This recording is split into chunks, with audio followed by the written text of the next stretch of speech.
All right, this one is for any guy out there who feels like he's just not quite the husband or the father or even the person he's supposed to be. If you're tired of putting on a face and just faking it, then this dive into Owen Esquew's book, Malachi Man, is absolutely for you. So, does any of this hit a little too close to home? I mean, these aren't just hypotheticals, right? For a lot of us, they feel like confessions. They're that gap between the man we really want to be and, well, the man we actually are a lot of the time. The book argues that this feeling isn't just you.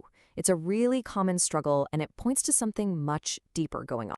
So the book kicks off with this really powerful idea about giving God and our families the leftovers.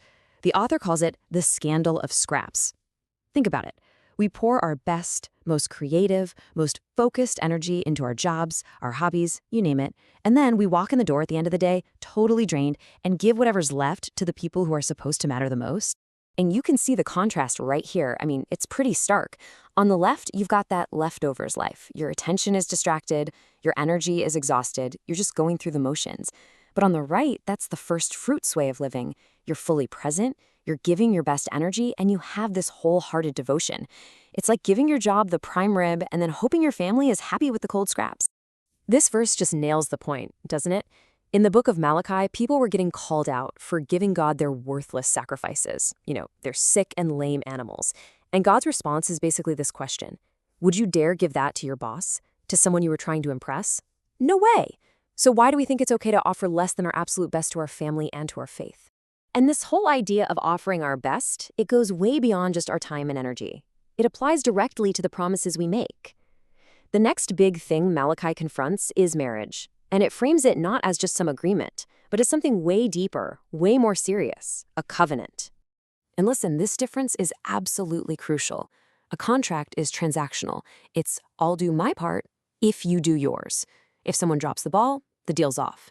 But a covenant, which is what your wedding vows are, is relational. It's unconditional. It says, I am binding myself to you, period.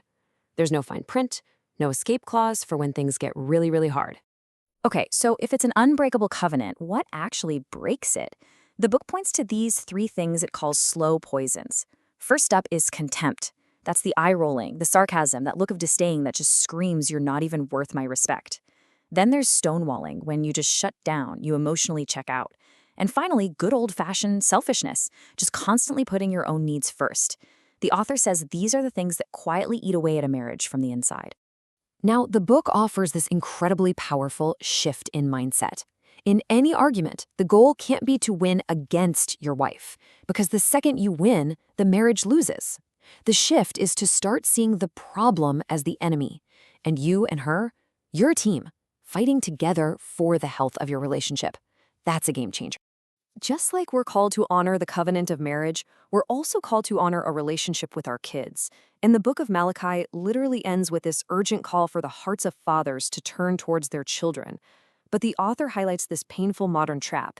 It is so easy to be physically in the same room as our kids, while our hearts and our minds are a million miles away. Just look at this breakdown. Proximity is just sharing space. Presence is sharing a moment. It's the difference between scrolling on your phone while they're talking to you and putting the phone down and actually making eye contact. And trust me, our kids know the difference. They can feel it when they have our proximity, but not our presence. And this is the moment in the book that just stops you cold. The author shares the story where his own 6-year-old son says this to him while he's on his phone at the park. Dad, can you just be here?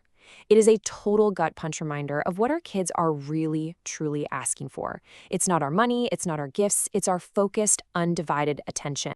But here's the critical message of hope in all of this. No matter how many mistakes you've made, no matter how absent you've been, it is not too late.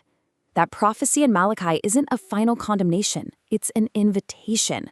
Hearts can turn. The book really stresses that restoration is always, always possible. So how does that restoration actually happen? The book uses this amazing metaphor, a journey through fire that leads to a new dawn. And it's all built on this really challenging idea that God's number one priority for you isn't your comfort, it's your character. So the main image here is God as a silversmith. Now, a silversmith uses intense fire, not to destroy the silver, but to purify it. The heat makes all the junk, all the impurities, rise to the surface so they can be skimmed away. And in the same way, the trials of life, the fire, are meant to burn away stuff in us, like pride, selfishness, and our need to be in control. And let's be honest, that process is painful. It can really feel like you're being destroyed. The fire exposes what you're really made of. And a lot of times, what comes to the surface is not pretty. It's all the stuff we'd much rather keep hidden away. But here it is. Here's the beautiful, incredible purpose behind all of that pain. How does a silversmith know when the silver is finally pure? He knows when he can see his own reflection in it. See, the point of the fire isn't punishment, it's purification.